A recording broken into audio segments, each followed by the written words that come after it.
Hello. So I got these rose hips from the backyard from way back when somebody else planted them, and I never paid them any attention. But they're just regular roses, and rose hips are supposed to be red. The only reason these are not red is because they're not ripe, and I just don't like waiting. I would have to wait all the way until like the end of fall for them to turn red, and I'm so impatient. So I wanted to do an experiment to see if these rose hips could be turned into tea even if they are not ripe. So and you can tell something's been eating my rose bushes, but they have been doing well. So I just trimmed off all the leaves, and I only have 3. Now, I've saw videos, and they have this big bumper crop of rose hips. But even in the fall, that rose bush that I have doesn't make that many rose hips. And to be honest with you, I haven't even really paid attention. It was just, the Lord brought it to my attention that you can eat roses or you can do things with roses. You can put them in your bath water. You can make tea out of them. So I began to take a little bit more interest into the roses that are planted in the backyard.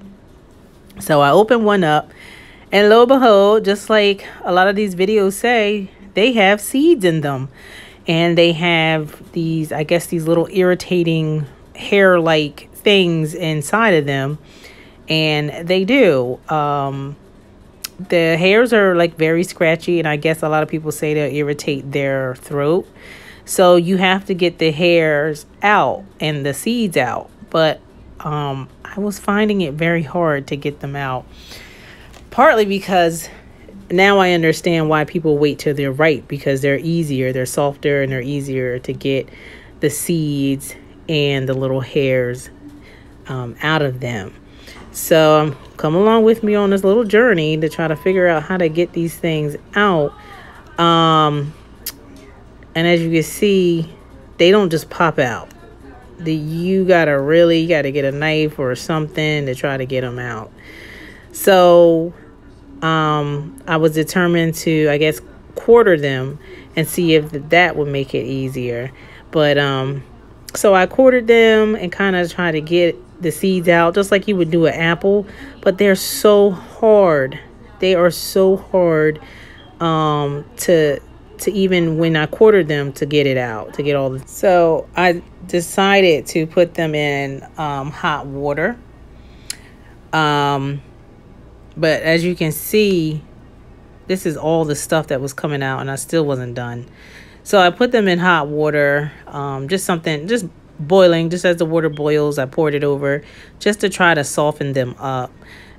This is the one that is the full. I didn't cut them at all. These ones were cut in quarters. And as you can see, both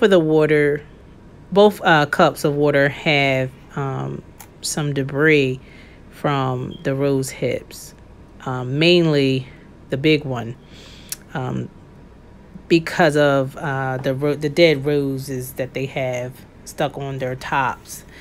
If that doesn't work, I always have the roses, the rose petals that I picked. After all that, I just decided to use a strainer, a little tea strainer.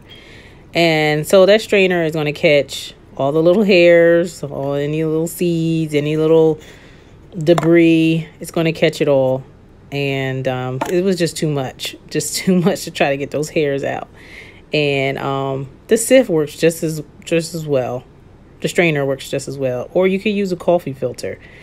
So as you can see, the water is infused, because otherwise the water would be clear. The water is not clear anymore. It's more of a, I guess, what color would you call that? Like a yellow.